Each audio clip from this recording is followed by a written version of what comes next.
Good day, good Sunday.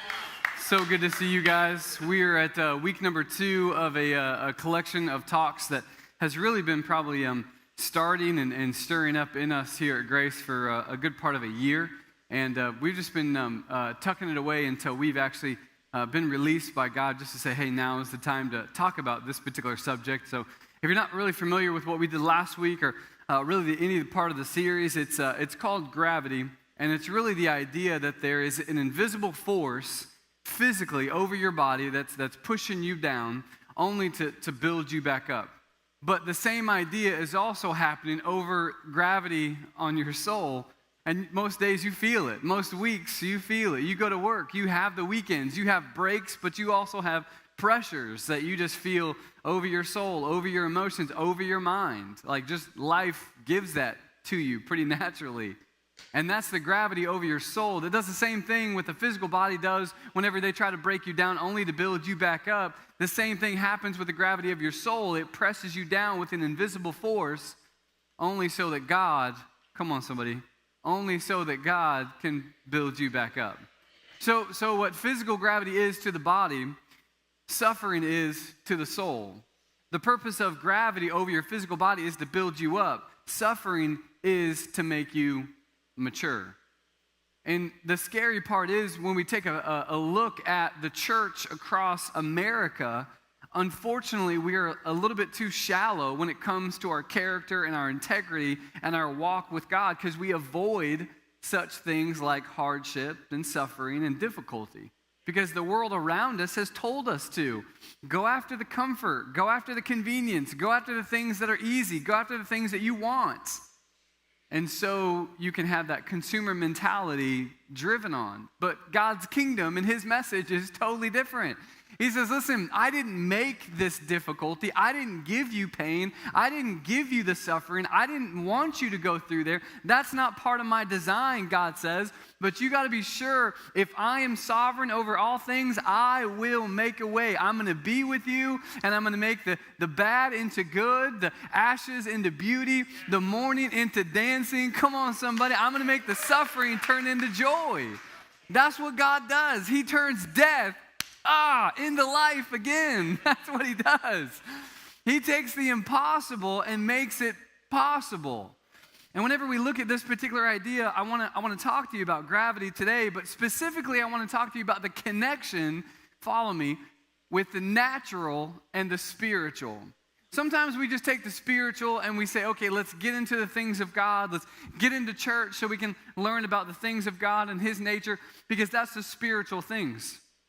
And sometimes we just separate them. We separate the natural and the spiritual by saying, well, the spiritual things are reserved for Sunday morning at church, and the natural things are for me picking up my paycheck Monday through Saturday. But we make such a grave mistake whenever we separate the two. What we do with our work, with our body, with our words every single day, Sunday through Saturday, means something to God. And so Tozer actually says it like this: we have dangerous waters that we walk in when we separate the sacred and the secular. We have some big consequences. We have some great limitations in our mind and in our soul whenever we separate the natural and the spiritual. Well, let me say it like this: the intangible and the tangible, or the way that Paul says it, the seen, the things that we can actually see, and the things that are unseen. When we separate those two, we have a lot of confusion. But when we connect them, things start to actually make sense. That's exactly what he does. Jesus, he does this in parables, right? He says, actually, what I want to teach you is the natural. I want to teach you the earthly things only so that you can understand the spiritual. He says, listen, I want to make a connection with you. He does this in almost every parable he speaks of. He does this so that he can connect the natural and the spiritual because they are deeply connected. He says, listen, I want to teach you about a mustard seed only so that I can teach you about the size of your faith. Come on, somebody catching this? I want to teach you about a grapevine, but only so that you can connect it in the spiritual realm to my relationship with you. That's how life-giving it is. He says, I want to teach you about a lost coin because this man would do anything for a lost coin or the great pearl of worth so that you can go after the best treasure, the greatest treasure of all time. Let me just make the connection from the natural to the spiritual. It is me, God says. I want you to seek the treasure, which is me. God does this consistently through Jesus' teaching, the natural and the spiritual. And he says it like this in John 3. He says, if I have told you earthly things and you didn't believe, how can you believe if I tell you heavenly things? At this particular time in the conversation, he was saying, hey, let me tell you about childbirth. And Nicodemus was like, why would I want to know about childbirth? Because I want you to know about the natural childbirth and the labor pains and the difficulty of the 9 months and the blessings that come. Come on, somebody. Only so that you can experience being born again and enter into the kingdom of God. Because sometimes it feels like you're going through 9 months of difficulty only to be having a renewing, a recreation of something that actually is life-giving. God, let it be that we would go through the difficulty, that we would go through the death only to experience the life, that we would go through the suffering only so that you can give it purpose. Because without Jesus, there lacks purpose in our life, and we lack purpose in our suffering. It's not God's design, it never was, but you better believe He is a strong and powerful God, and He will use it. Our key text today, if you want to go there, or if you just want to write notes, I'm going to have it up on the screen. It's 2 Corinthians chapter 4. I love this section of Scripture. I'm going to read it out to you here in a second. I'll give you a chance to get there. 2 Corinthians 4, we're going to start in verse 7. Paul wants to tell us about, a connection between the natural and the spiritual. He wants to let us know that there is actually a deep coincidence. There is a correlation. There is a connection. There shouldn't be a separation between what you see and what you can't see. Well, let me just say it like this. He says in verse 7, you and I, we're like treasures in these jars of clay to show that the surpassing power belongs to God and not to us. See, we are afflicted in every way. Anybody feel afflicted? But we're not crushed. We're perplexed. Anybody feel perplexed sometimes? But we are not driven to despair. We are persecuted. Anybody feel like their body, their heart, their mind, their week has been one of persecution, just outright attack? We are persecuted, but we are not forsaken. We are struck down, but we're not destroyed. And see, we're always carrying in the body of the death of Jesus, so that, there is a purpose, so that the life of Jesus may be made obvious, may be made manifest in our bodies.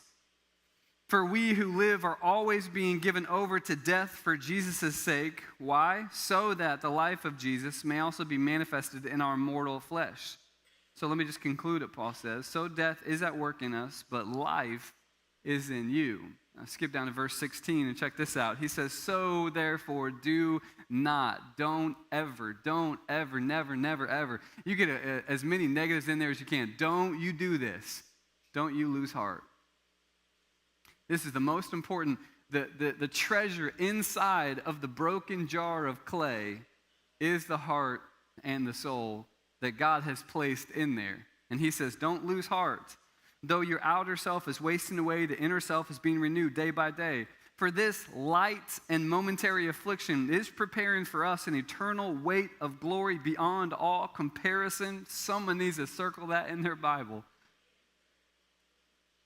As we look, it's only preparing us through the affliction to the weights and the glory beyond our comparison only as we look, not to the things seen, but to the things unseen, so that we can understand the spiritual, so that we can actually walk through the natural.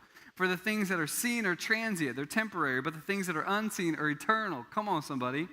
You want to know what's going to last forever? Look at the things unseen, the things like love, mercy, and grace, and your soul. You can't hold on to those, but they are affected. Solomon actually says it's out of your soul, it's out of your heart that comes a wellspring of life. But see, there's not only, Jesus doesn't also want to just tell us that there is a deep correlation, a connection between the natural and the spiritual, the things unseen and the things seen, but he also wants to say, listen, there is a big connection to the order of this as well. And watch what he says in 1 Corinthians 15, just the one letter before this. This is what he says in 1 Corinthians 15:46. It's not the spiritual that is first, but the natural, then the spiritual. So listen, are you catching this, church? Listen, there is a connection. Jesus says, I have spoken parables about this. I want to tell you and describe the things in the natural so that you can comprehend the spiritual. But then Paul says here in 1 Corinthians 15, but there is also an order to it, and the natural is first so that the spiritual can be understood. And just like Jesus says, listen, I want to tell you earthly things. I want you to understand those so that you can better understand what I'm doing. I come here in the natural, yes, but you better believe I am not just a son of man. I'm not just a human. This is just a costume. This is temporary. I am the one that you're looking for. Come on, you catching this? But if you can't look past the limitation of him being a carpenter and actually see through the works that he's done and who he represents, oh, come on. Are you catching this? Then you're going to limit all the things that he says and he does, and the fact that he was raised again actually means life for you and me. And when we walk through this, oh, God, let it be that there is a connection between what we do in the natural and what that actually shows us in the spiritual. Because Jesus said, he made it quite obvious in John 10, he comes to give you life and life abundantly. But Satan, on the other hand, also has an agenda. He also has a purpose for the things that you are going through right now. In the natural and also in the spiritual, he wants to kill everything that you have. He wants to steal everything that God has given you. He wants to destroy. He has 3 agendas. God has one, but he deepens it. I want to give you life. How do you say this? Oh, life abundantly. I'm going to give you life, not just life. I want to give you life to the depth that you can really, truly live. But Satan comes to kill that, to steal it, to destroy it. Have you ever felt this sometimes? Satan will go after the physical so that you can actually be affected in the spiritual. He goes after the things that he owns, which is the temporary, also that you will be frustrated, come on, over the things in your heart. Because sometimes we get way too attached to our physical things. And then what does that happen? What does that do to us? Well, we get down, we get depressed, we get sad. Our emotions are like a roller coaster. Like just the other week, I come out and my wife says, listen, oh man, this is the bummer, but I think someone keyed your car. And I'm like, really? So we go out in the driveway, and the way the light's shining on it, you see it right there. It starts from the front of my bumper all the way to the back on one side of the driver's side. And then I keep chasing it around. It goes to the back. And then there's a circle around it to the other side of the passenger, and it goes all the way up to the front. Now listen, I own an amazing car, if you didn't know. So this means a lot to me. It's a silver Civic, right? I mean, come on for some Civics in the room. It doesn't matter what I own. It's my car. Like that, it's paid off. That's what you need to know. Like, thank God I own the thing. So I keep chasing this thing around. I get to the hood, and then it gets worse. There's letters in the hood. Someone that's trying to show me a message. And then my daughter informs me that it was my son. It was an inside job. What do you do with that? Like you go up to the car and you say, this car is temporary. And I know what you're trying to do, Satan. You're trying to get to me, but it's not going to work. But see, my ride, I believe my ride right now is awesome. It's silver and it's sleek and it's a Civic, right? But the ride that I'm not just making this up, but the ride that I'm going to have in heaven, I believe is going to be pretty sweet. I don't know what it's going to look like. I may be able to fly from one place to the other. I don't know. But all I'm saying is when I get up there, I either need to store up my treasures right here and guard the physical things that I have, or recognize that I know the target that's on my back. I know the target whenever I start to follow Jesus. It's not because I'm up here. It's not because I'm higher than anybody else or I'm better. It's just because we're following Jesus, and you have the same mark on your chest that I do. And the things that are in the physical are going to be beaten so that you will be frustrated in your soul, in your heart, and in your mind. But you need to know that Satan can't take what he didn't make. Because the very thing, you can have my car, you can have it, you can scratch it up and dent it, insurance might be able to replace it, but what you can't take from me is my soul, and that's going to be built up because I am being dwelled in an amazing place, Ephesians 2 says, so that I can be a dwelling place of God. He is expanding my soul in the midst of these trials and tribulations. He is allowing my mind to be renewed so that I can actually have a place for God to rest. That's what I hope. And although he attacks the physical, he also is targeting the soul. I love the way William Gurnall says it. This is what he says as just an enlightenment to what we're going over. It's the very image of God inside of you. It's the very image of God inside of you. It's your soul. It's the thing that lasts forever. It's the image of God reflected in you that so enrages hell. And it's at this which the demons hurl their mightiest weapons. It's not at your car. It's not at your home. It's not at your business. It's not at your marriage. He's going after the core. He's going after who you are. He's going after your value. I don't know, some of you may know, but this past year has been massively difficult. Not by comparison to any of the things that you guys are going through, because I have the pleasure of talking with some of you, and there is some horrific things that we are going through as a family. But some of the things that my family and I have been through this past year has provoked fear, unfortunately, every once in a while in our life. And it began probably, I think, at the beginning of this year, and there were some heart situations going on with me. And I told my wife, just because, that's what you do. You don't want to tell her. But I'm just feeling like these palpitations. You can feel your heart, and I got a little bit of pressure on your chest, and every once in a while I just get like this just real pale, like all the blood just rushes out of my body, and my heart beats really, really fast. And now if you Google those particular symptoms, that's dangerous, because it says, bro, you're having a heart attack. You probably need to get to the hospital. And so then what does your wife do? She freaks out, and she says, you get to the hospital right now. And I'm like, no, this has been happening. And then the blood goes out of her face. It's been happening? Like, what you mean? So then we have this conversation. You're going to go see a heart doctor. So we go in, and you can't go see just a normal cardiologist unless you have a referral. So we self-referral. This is probably a deal.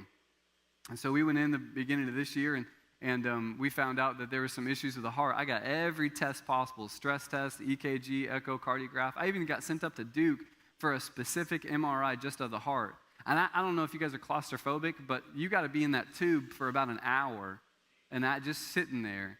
You talking about my prayer life just skyrocketing. I felt so close to God at that moment. It was amazing. But anyway, so we go through all this crud, and he says, I have this thing called PVCs, or there's some things that are just premature in your heart, and there's a couple other things we just need to take a look at.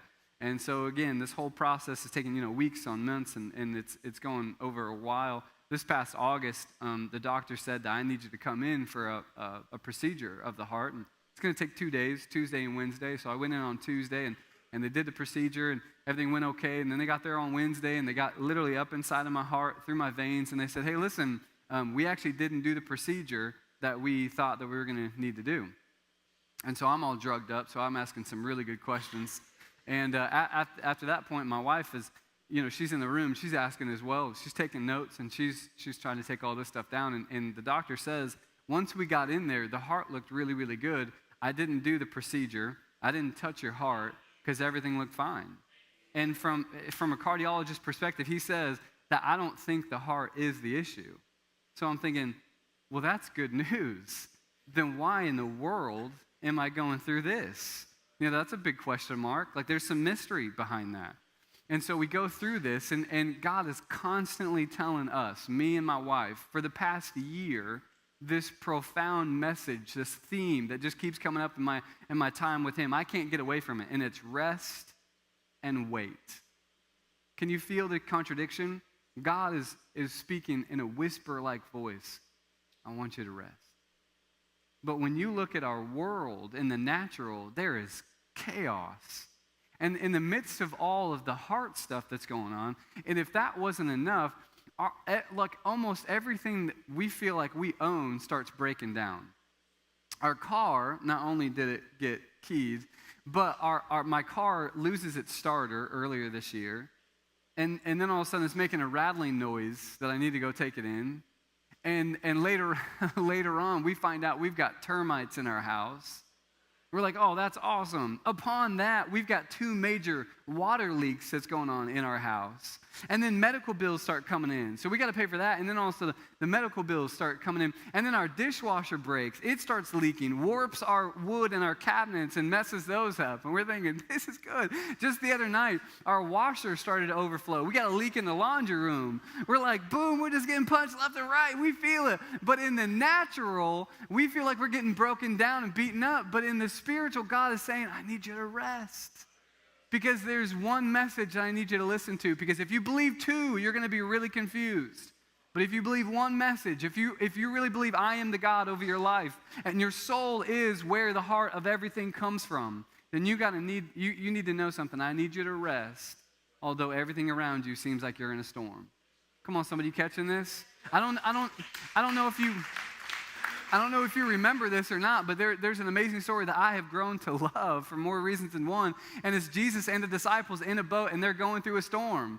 And the disciples were much like my calendar in our outside world. They were freaking out, full of fear, being like, what in the world are we going to do?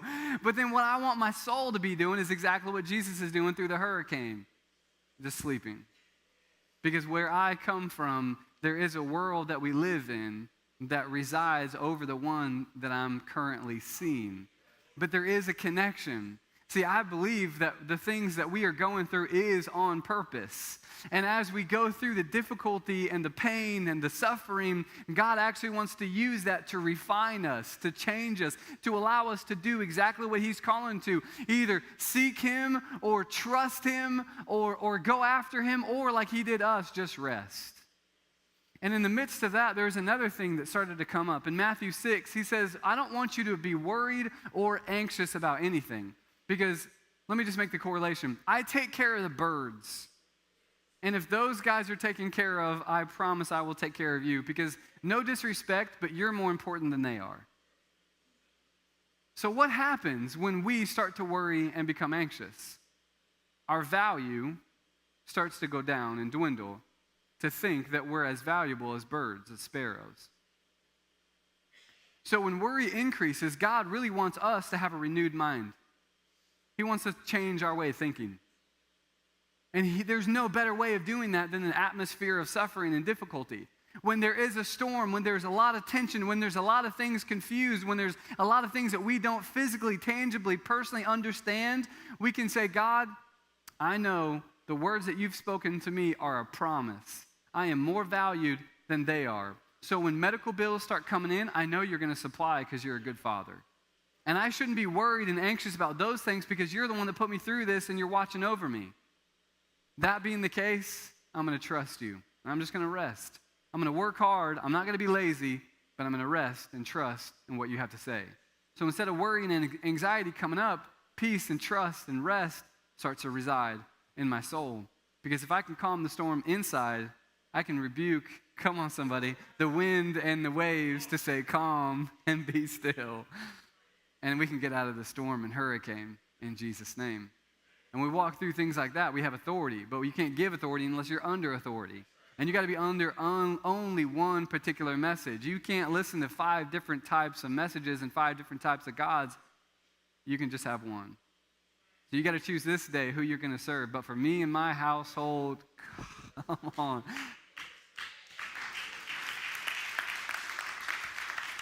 Which brings me to 2 Corinthians chapter 4. You didn't think we were just going to breeze over it and then just walk away from a great section like that, did you?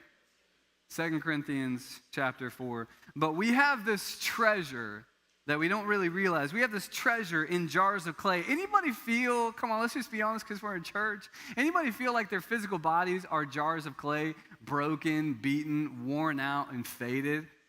Some of you are not even being honest this morning. And I don't even know if I want to dive into this. I need to let you know it's not just your clothes that fade away. Come on, somebody. You get wrinkles sometimes. Your hair gets lost. Do I need to remind you? Our physical bodies are gone. They're being deteriorated. Now, I know you're looking at me like, boy, you don't know anything about that because you're young, and I know I look like I'm 13. I know I get that a lot, but at the same time, I realize, having kids, getting down on your knees and up again wears on you. It just does. Being up late at night, losing sleep. I'm getting old, right?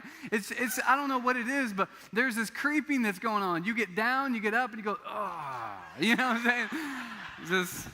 Okay, maybe I'm messing. But anyway, you get it. The jars of clay, you're faded, broken, and chipped away. But he says, but did you know that there's a treasure in there? Did you know the inside of everything that is being worn down and broken and thin and faded out, that there is a great treasure? And if you don't know that, you need to recognize that there is a seed of eternity tucked in your heart, and your soul is made to come alive. And Paul says there is this treasure that is a surpassing power, and it belongs to God. So you need to know you were bought with a price. You are no longer yours. It's not you who live, but Christ who lives in you, because you've been crucified in the faith. Come on, somebody. So live, therefore, under God's rule and reign and blessing. And then he gets to it. Listen, he starts saying things that are a bit contradictory. He says, we are afflicted in every way, but we're not crushed. How are you going to be afflicted and not crushed? How are you going to be afflicted and not crushed? Because Paul is actually letting us in on the secret that Jesus just taught about on all of his parables. There is a connection between the natural and the spiritual. There is a deep correlation between what you can see and what you can't see. Let me say it like this. You are afflicted in this world. You are afflicted in your physical body, but, come on somebody, you're not crushed of soul. See, he's making a connection between, don't you remember in the last letter that I just wrote to you in the 15th chapter in the 46th verse, I said the natural is first, the spiritual is second. I want you to make the same connection, because if there's a hermeneutical rule of the first mention, if I mention it first, it's going to remain true all along the way. Come on, somebody catching this? Now, if that's the case, if the natural is first and then the spiritual comes, I want you to read it such as, verse 8, if you are afflicted in body, if your car gets keyed, if your house gets termites, if you have water damage, you are afflicted, but your soul may not be crushed. Come on, somebody. And if that being the case, then you just need to know there may be some perplexing things that's happening to your physical body, like your heart. But you need to know the heart inside of you will not be put to spare, because it won't be forsaken.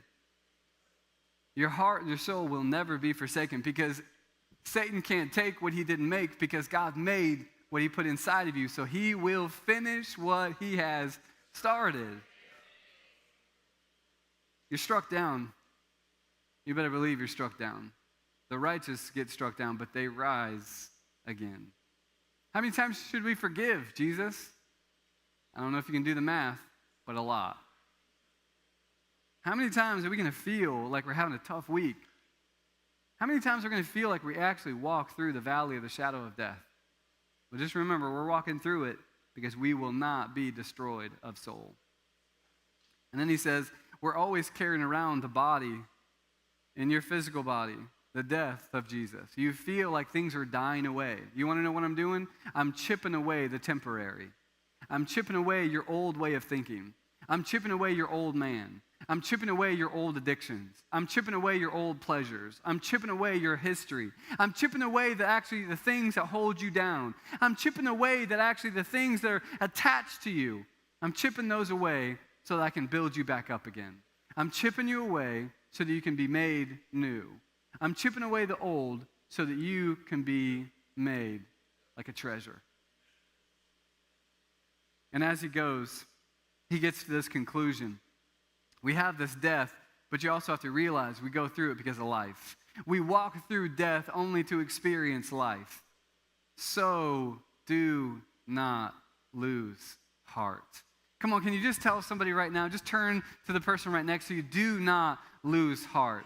Turn to somebody else. Say, do not lose heart. Don't you give up. That's why Paul actually says in Acts 14, that's why I come to strengthen the souls of the disciples and encourage you to finish the faith, because there are points and times where you show up to church and you think, this is probably the last time I'm going to be here. This is the last time I'm going to open up the Word. This is probably the last time I'm going to pray. Do not lose heart. Although everything around you is being attacked, everything around you is being persecuted, everything around you is being afflicted, and yes, there is distress, do not lose heart.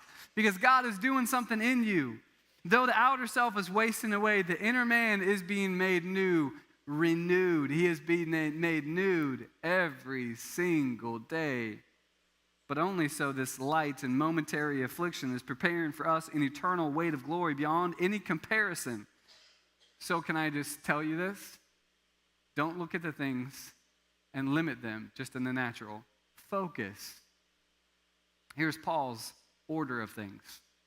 First the natural, then the spiritual, but I need you to focus on the things unseen. I need you to fix your eyes on Jesus. When you're going through the things that you're going through, whether it be termites or water leaks or having your car keyed or dishwasher broken or whether it's heart issues or cancer that hits close to your home or an illness that is uncurable or a death of a loved one too close to home.